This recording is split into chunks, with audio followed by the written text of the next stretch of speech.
la meta dell'essere.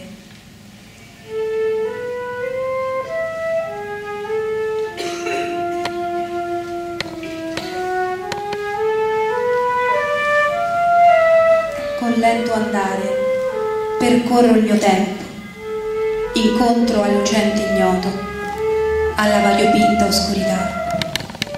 Son placida onda che imbeve la pietrosa sponda, mutandola in mobile riflesso. Oppure viaggio con sporadiche piogge che imprimono polvere e pollini sotto le mie suole. Ogni passo che faccio è una nuova frontiera.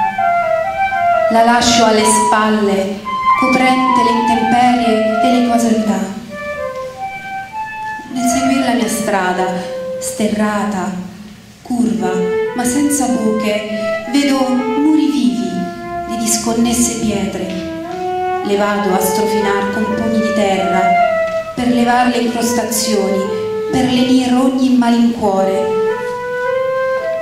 Acaci ombreggiano la via quando il sole, stanco, volge verso ponente.